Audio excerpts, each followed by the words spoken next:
Hey there, welcome back to the Support Ops Hangout. This is our weekly podcast that helps you deliver a better support experience to your customers. I'm your host, Chase Clements. On today's show, we're going to be talking about money, moolah, the big green. If I had like a big coin bag or something, I'd be showing it right now, but I don't. But before we jump into that, let's go ahead and introduce our panel. First up is I forget the title that we gave you last week, Jeff, but I remember it was fancy and I liked it, and then I forgot it. Jeff from Wistia, and then insert whatever title it was last week. Do you remember what it was? Perfect. I don't remember. No, I don't, but I'm sure it was flattering. It was. I remember it had gentlemen in it. That was the big thing. Let's just go with just gentlemen then. That'll work. Very nice. Yeah, and then the other jet on this show, Justin from Help Scout, who's been here before, but for folks that haven't seen that show or whatever, Justin, tell us a little bit about you. Yeah, I am the support team lead at Help Scout. I've been there for just about 3 years now, and kicking away. Love what I do. Awesome. And that's one of those, if you're not using Help Scout, just stop, drop, and go find it, because it's fantastic. Yeah, so before we jump in, one other programming note. Chase Livingston and his wife had their kid. So it finally happened. Baby Watch 2016 is over. As far as we know, everything is fine, great. We wish him a bunch of happiness, and if we could package sleep and send it to you, Chase, we would. We just can't yet. So, yeah, we'll be excited to have you back and see pictures of your kid, Hunter Livingston. God, I hope I got that name right. That's what I saw. I think it's right. So anyways, let's talk about money this week. Money's always a tricky topic, especially for you new managers out there that's probably never handled anything like setting salaries or salary negotiations or benefits or anything like that. I think the kind of basic idea is you want to attract the best talent that you can, but you have to balance that with your budget itself. So what's a new manager to do? You're supposed to listen to the show and listen to these two guys as we hash this one out. So, Justin, let's give you the first crack since you're back on the show now. When it comes to salary negotiations, let's start there. How do you prep for that kind of thing? So, I mean, it's coming time for like your however often you do salary reviews and everything else. Walk us through how you're prepping for that conversation that you're going to have. Totally. One thing I think we do is a little different is we don't really negotiate. So we have a salary formula. It's pretty clear. We post a range on a job description if it's a new hire, someone coming in for the first time. And there's a couple levels, couple bands, and there's just a kind of a clear direction of where you're going to start, where you can be in so many years. And when we have those discussions, we just try to not make it awkward. It's always kind of weird to talk about money and to say, like in a video chat, hey, let's talk about money.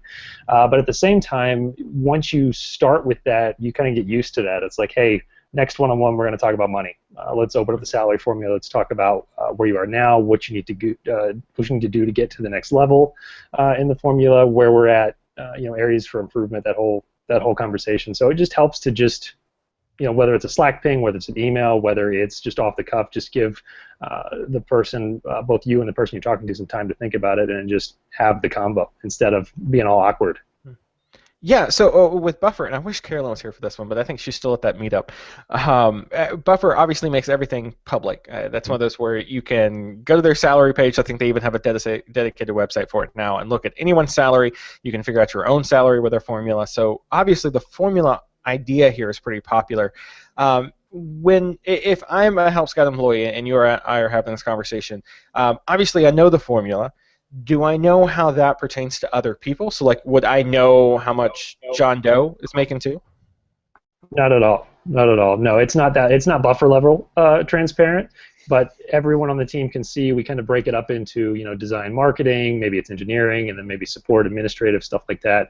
So you have an idea of what your team can make, but nothing is super specific. It's all specific to you and where you're at on that formula and where you're headed in the future. Cool, Jeff. Same question over to you. What do you do when you walk into that salary talk?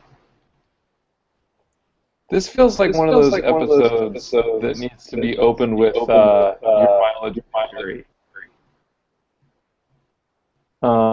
It seems like really hard to nail down what a good way of doing this is. So I was just thinking about what you're was just thinking about what Justin was saying and how much it's changed over the last 5 years, the way that we do something like this. So it kind of depends on where you're at, your team, how long you've been around, something like that. But I don't know. Maybe I'm just the wrong person to weigh in on this. But that's never really been a thing. For me, I've been very lucky. I feel taken care of. But when I'm talking to an employee about a fellow teammate, right, or somebody that I'm managing, about money, I guess I try. I wouldn't say I succeed in this all the time, but I try to surprise them with the with the discussion, right? I think if you wait till the point where they're like, hey, I'm really underpaid for what I'm doing, then you've waited too long, right? The employee is not there to serve the business. The business is there to help take care of a really great person and support them so that they can come up with great ideas and do amazing things. So the idea that you would get away with paying them less for a while just because they haven't asked for it is kind of crazy. But like I said at the open, that has changed, right? Because we have actual money now, and we can do things like that. So someone who is working at a super small company on a super tight budget might be like, well, that's nice for Wistia, that's nice for Help Scout, but how can I pull that off? I have no money. So that tends to be it for me. Is like, well, that tends to be the only generic advice I can give. Is like try to get at this stuff before someone comes to you. And then I guess the opposite is true. If they come to you long before they've earned, before you've started thinking about it, and you kind of take a minute to think about it, and you're like, I'm not sure that they've earned that. That can actually be, I think those early negotiations can be a good way to find out more about what that employee cares about. So, yeah, I feel like that's all I've got at this point. Stuff to get started. Don't worry. Yeah, and just to kind of talk about where Basecamp is too. This is one of those conversations that we just went through in the last couple of months. So like when I was hired, I knew what I was making, didn't know what anybody else was making, didn't know what the support industry in general was making. I knew that the salary they offered me was more than my current job, and that was all I needed. So that was one of those where it was pretty easy to make the choice then. And over the years, there were very informal conversations. It would kind of be like Jeff mentioned. It was just you'd get an email or whatever the night before, and your team would be like, "Hey, so we're going to talk salary tomorrow. Just wanted you to know." So in the last couple of months, we actually shifted a little bit, and we now use this company called Radford. They do basically like compensation surveys and that kind of thing. They give us a list of, I was just looking at my notes from the last one-on-one I had. They give us a list of 227 other companies similar to us. So we're talking like in our peer group, they call it, we're looking at like eBay, Etsy, Facebook, Airbnb, Twitter, just kind of those other tech companies that are paying out salaries. And then what they do is they give us these basically a range of salaries that we can use to benchmark. So we would look at, Chase is doing support. Here's how many years of experience he has. Here's the skills that he has. Here's what somebody similar to him would be making at any of these other companies in your peer group. And then we as a company decided, all right, so we've got this big range now of salaries that we can talk about. We at Basecamp are going to pay at least better than 90% of the rest of them. So we're going to be in the top 10% of that peer group as far as our salaries go.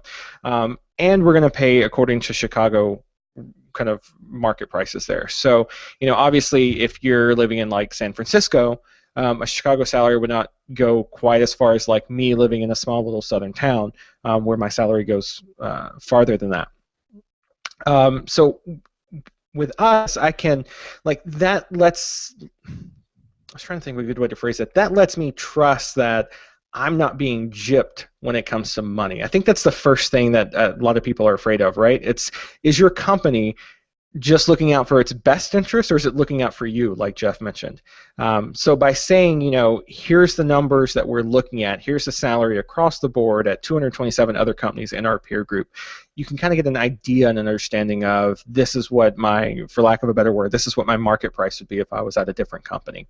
So I think for me anyways, we don't really have like a set formula like Help Scout does, but we have a good starting point as far as the salaries go, and we can kind of work our way up from there.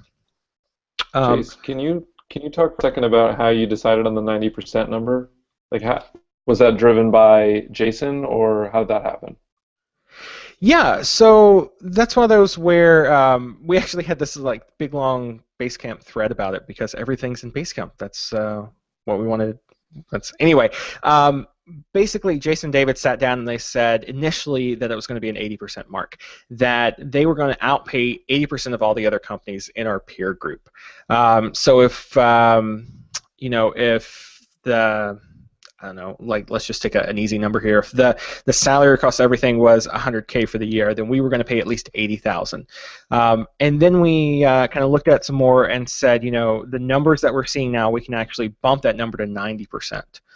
So we're in the top, that top 10% there, as far as the salaries and everything else go. And as far as like why we picked 80% or 90% or whatever else, there wasn't any real like big formula or anything like that. It was Jason and David said, we think this is the right number for us, and they started with 80%, and then they saw the numbers that Radford was giving us, and they went, oh well, let's do 90% because we can do 90%. So I think that was really cool of both of them to sit down and say, we promised 80, we could get away with 80 because that's what we told everybody. But looking at the numbers, like the fair thing to do here is that 90% mark. Does that answer? I think that answers. Yeah, most definitely. I'm really interested in. I've read before that I think it was a post probably by Jason. It might have been by David actually saying we try to outpay a lot of the other people in the space, and I think that that's rare, right? If I had to guess, a lot of people in the audience are probably saying, well, when I get feedback from our people ops team or HR or whoever sets salaries, it tends to be like, how can we be competitive? Mm-hmm. Right? How can we keep you so that you don't jump out for somebody else? Go somewhere else where you can make more money. But it's very rarely to say, we're going to do a study, and then we're going to pick the 90% mark, and as long as that's in line with Chicago expectations, that's what we're going to go with. That feels like a really clear, that feels almost as clear as the Help Scout formula. Mm-hmm. Right? In terms of like, it was decided before you got into the room. That's what I feel like is most critical in a lot of these conversations is not, this morning when you took that last bit of, cream out of the creamer and then I couldn't have any for my coffee, that just knocked like $5,000 off of your annual salary because I just don't like your face anymore. I think as a manager, you've got to make sure that you're communicating it's coming from the outside in some way, right? You've run it by multiple people internally, you've done an external survey, or someone on your team, someone on the general team has, or you're basing it on more than what happened this week. Yeah, I think that's the big fear. I've been in jobs before where you go in and it's very adversarial. It's the manager is trying to squeeze every single dime that he can out of every employee because every dime he saves is another dime for the company and probably a nice bonus for him. And that's just kind of the wrong mentality to go into these kind of conversations with. I think that's why we get that awkwardness, that anxiety that happens around these kind of salary reviews and all. So having something that you can point to and say, we've thought about this before, we've reasoned our way through it, this isn't like a gut call about how much money you're worth at this very moment because you didn't steal the creamer this morning. I think that's the right approach to take here.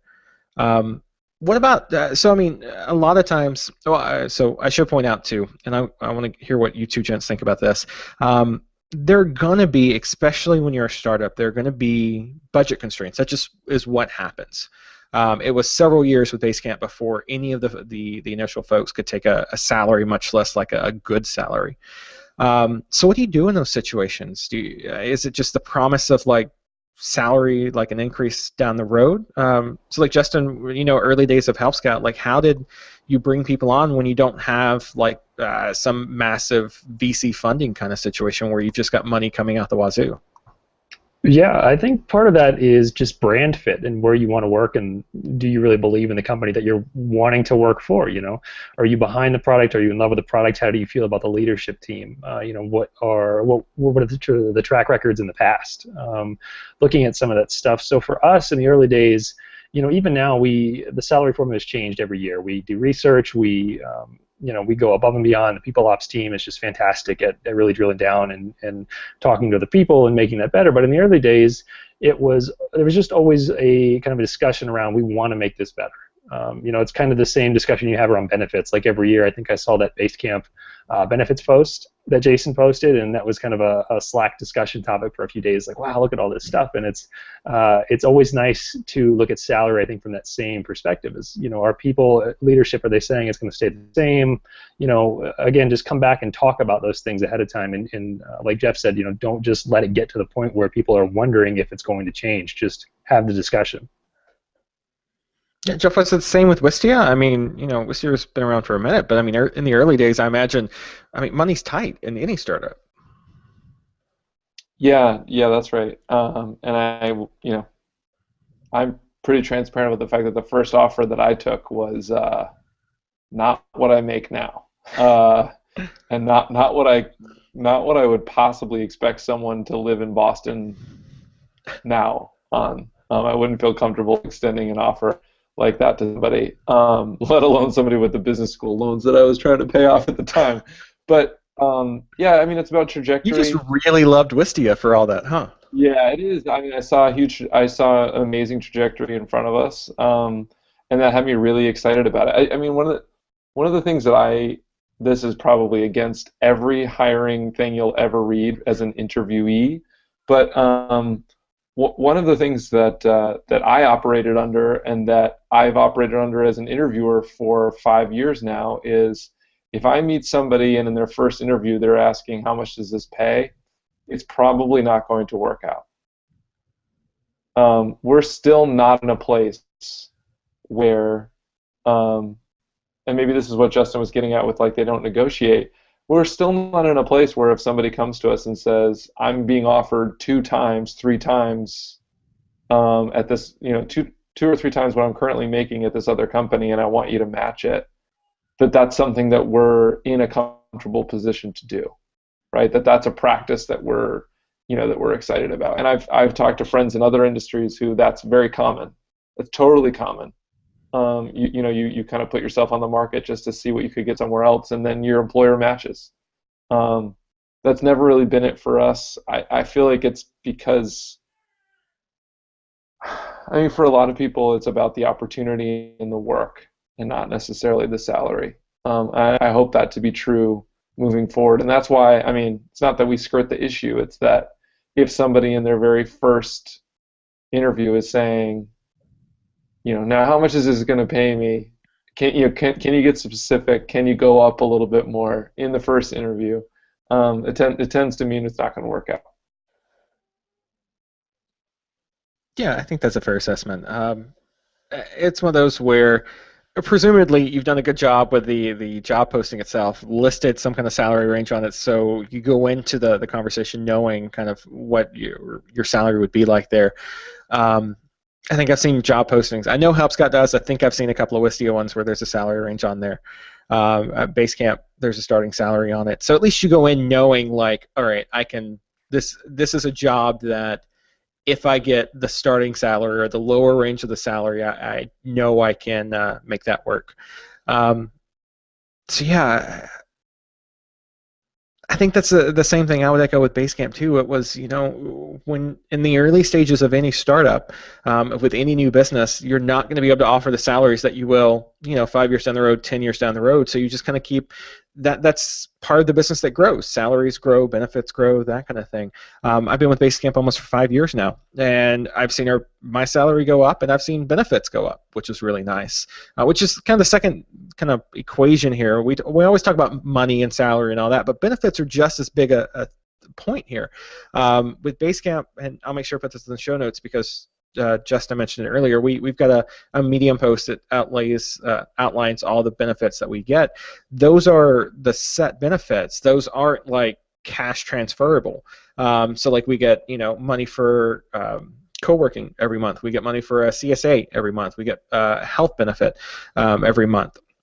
Pay for gym memberships and that kind of thing. But if we don't use that for what the benefit is, we don't get that cash. And the reason why we do this because those benefits are there to promote whatever area they're in. So the CSA is there to promote, you being healthy and eating fresh and local fruits and vegetables, that kind of thing. The wellness benefit is the same thing. It's there to promote you to go to a gym or to work out and all that. I'm curious to know if it's the same at Wistia and Help Scout. So Justin, we'll start with you. With Help Scout, with the benefits there, I've seen some of the job posts. Benefits are good and everything else. Are those sticking, or are those, can I cash those out at the end of the year kind of thing? Oh no, everything sticks. What you see is what you get. We're very transparent with that up front when we're having the hiring discussion. Right along there with salary, we talk about that pretty much early in the interview process. But again, if you're asking about kind of salary and benefits right away, if you're scrolling down that career page looking for the ping pong table and the cash benefits, it's probably not the greatest fit.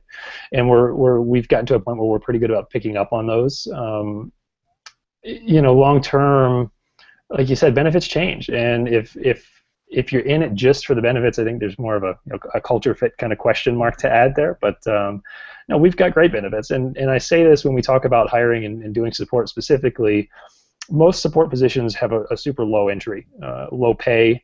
There might not be the best benefits associated with that, especially if it's early stage. Again, it goes back to where is this company going? Is it going to change? Is it going to grow? But we look at it as like, not that you wouldn't want to do support at Basecamp and Wistia and Buffer. Like, why? If you were going to work support, where else would you want to do? Like Help Scout, right? To us, that's our mindset. It's like, look, this is where you'd want to do that. Everything's in place, and all that stuff is just clear and transparent from the start. Jeff, what about with Wistia? I mean, is that one of those things that that y'all consider? Because a lot of times when you have those negotiations, somebody says, "Hey, I'll take, I won't use any of these benefits, and you give me an extra $5K on the year or something."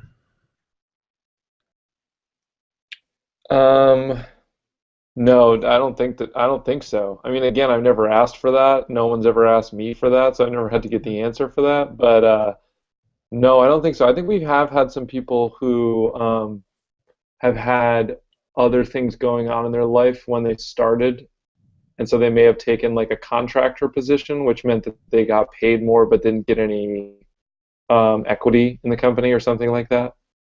But yeah, in terms of I haven't claimed any benefits, I want to turn that into cash. I don't even know how much all that would swing in Massachusetts, right? I mean, health and all of that kind of stuff is required, so I don't know. Good question. Yeah, no idea. Yeah, that was one of those. So I was thinking back to my previous job, and we could cash out. They called them PTO days, paid time off. So you would work like a week and you would get a day, right? So at the end of the year, you could cash that out, and that was allowed. But there wasn't anything really else that you could do that with.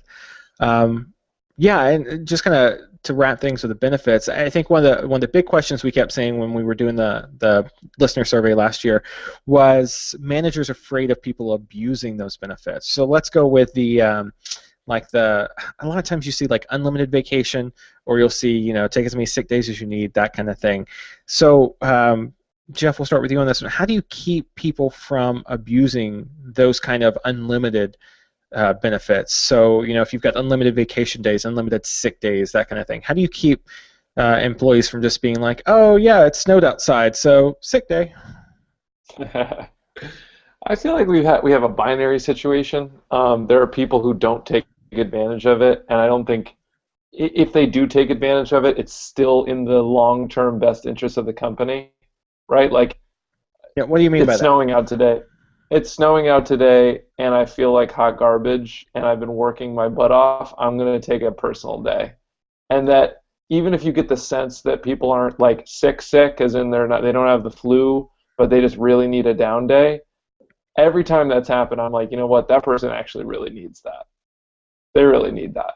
That doesn't bother me at all. So the binary is you would never take it, and you would never abuse it, or you take it and you abuse it, and that there isn't really this like every time I've seen a murky middle, it's always trending towards the no, they actually really do abuse it. We just don't watch it that closely.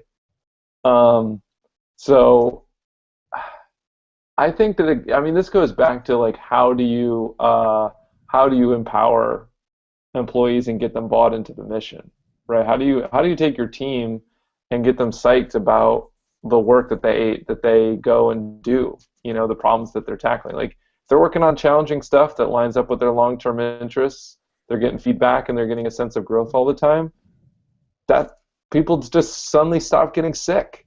I mean they can't stave off food poisoning or anything like that, but you'd be surprised that that's probably as strong as like daily doses of vitamin C in terms of cutting out colds and such. Um, and then for people that do, I think they do start to take advantage of it. You start to see sick days or vacation trips piling up. I think you need to start asking, how are we letting you down? How are we not? What is your current work like? What are you excited about? What kind of drains you? Because if people are coming in for a day and then they're like, oh, I need a day off. That day was terrible. Then it's not just on them. It's on us too. Um, yeah. So I guess you start with a place of trust and best intent, and then you go from there. I really have seen that like binary breakdown. There are some people that are no longer at Wistia because they were on the side of taking advantage of it. And you just got to identify that and squash it quick. Justin, what do you think? Because remote work, I mean, it's a hell of a lot easier to phone it in and be sick that day. It's not like, oh yeah, Chase was showing early symptoms last week of like a flu or cold or something. Like remote work, it's literally like it's just you send an email and it's like, yeah, I'm sick, sorry. Yeah, no doubt. And at what point do you wonder, oh, can I just prop up in bed and throw the laptop on the lap and power through the queue and then take half a day or something like that? But it's a little intimidating because when you take a sick day here and there, and I don't have any problem. Like if you need a personal day, take a personal day, right? We all need those. Spring and summer, I take a Wednesday a lot of times just to go hike. It'll oftentimes be last minute notice, and I come back completely refreshed, ready for the rest of the week. All that's fine, and we do have a limited PTO, and definitely echo what Jess said. I mean, we've got, last year we were looking at the numbers like, hey, you need to take more time off. You didn't take enough. This is what you did. Please take more time off next year. It's totally fine.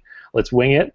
We're also in a weird kind of growth stage where the support team is getting bigger, but we're not so big to where if we have one person or two people out on the same day, it's kind of tough to stagger that.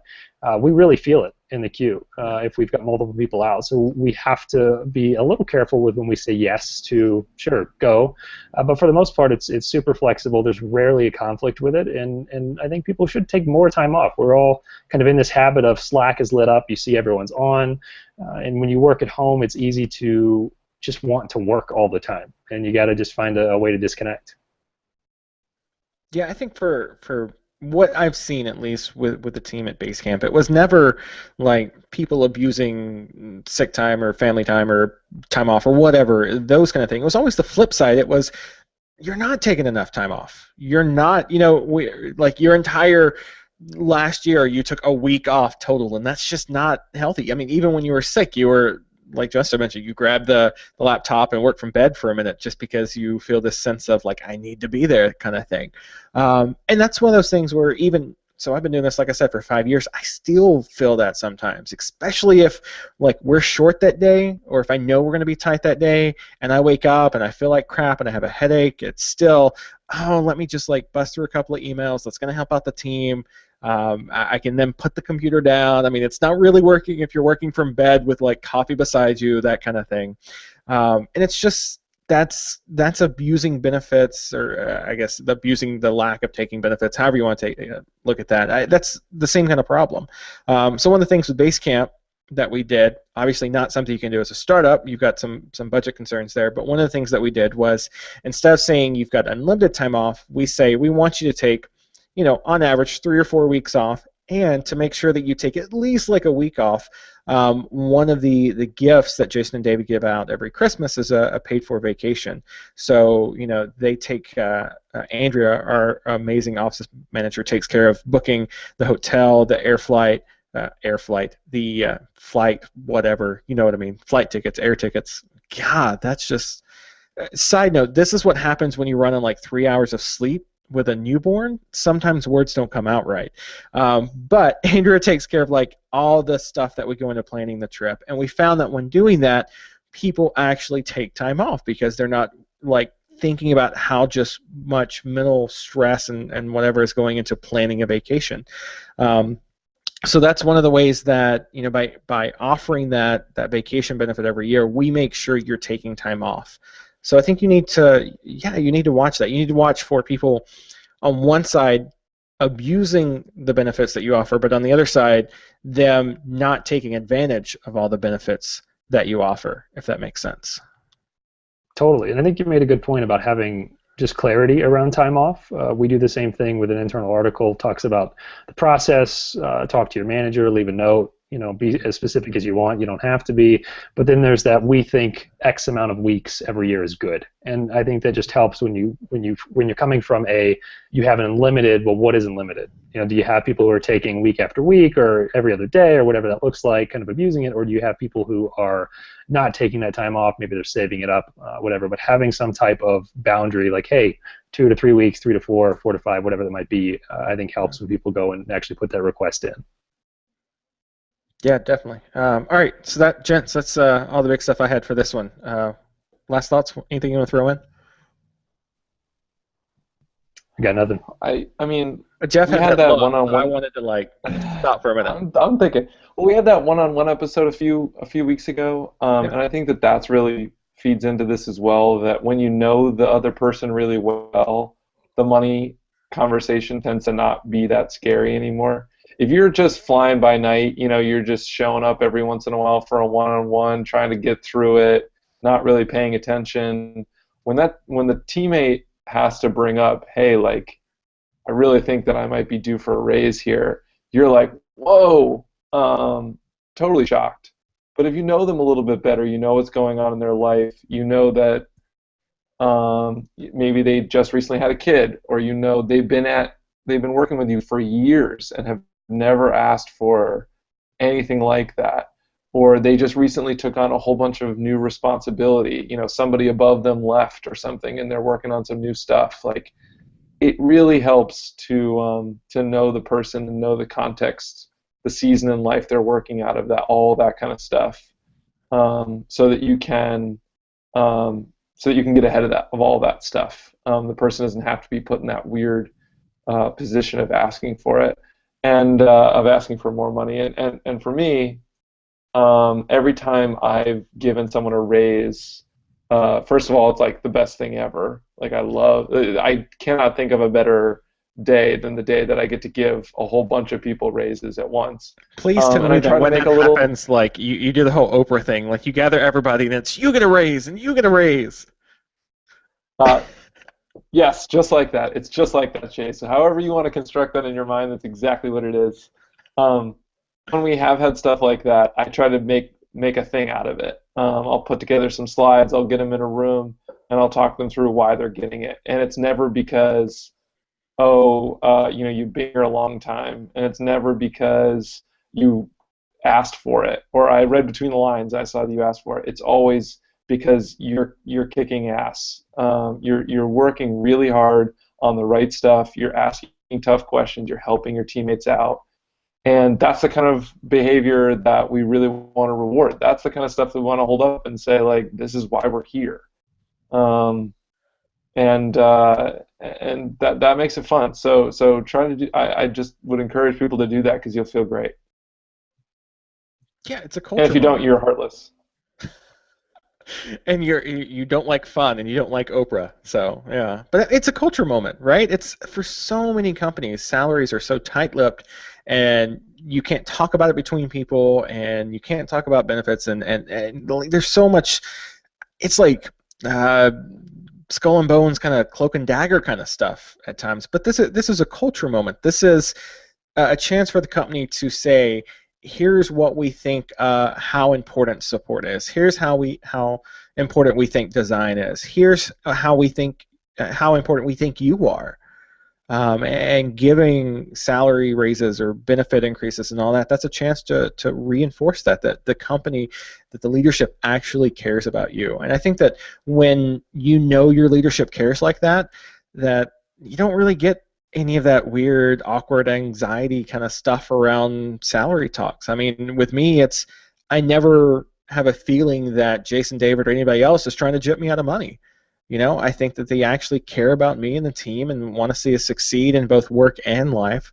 So I never, like Jeff mentioned, I never have to go up and be like, hey, I think I need a raise. I think it's that time, Yeah, I mean, those moments don't need to be cloak and dagger. I mean, now granted, I don't think any of our companies are kind of buffer level transparency where everyone knows like what the CEO makes and things like that, but you don't have to have that level of transparency to make these important culture moments.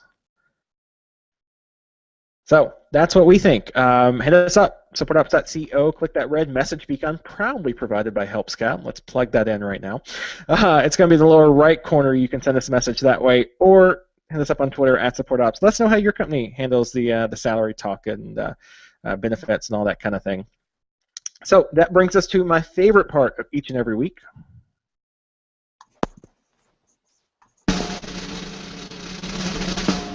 It's this week's shout-outs. These are things that are making us happy. So happy we want you to know about them. So that's exactly what we do in this segment. Let's start with Justin, since he's the special guest. Please tell me you got a shout-out. If not, we can go to Jeff first. I've got a shout-out. So I have been using, and this has been around for a while, Forecast.io for weather and the corresponding Dark Skies app. I believe are from the same developer. I just love it. I've tried a whole bunch of different weather apps. I know like weather is a kind of a strange shout-out, but lately in Colorado, winter days have been just crazy.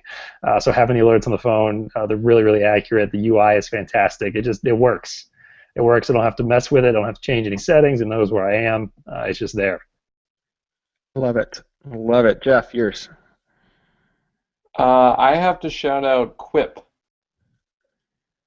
Quip is trying to replace Google Docs and spreadsheets and stuff, and they want to be like a shared workspace. And I had heard about it. I didn't think I would love it.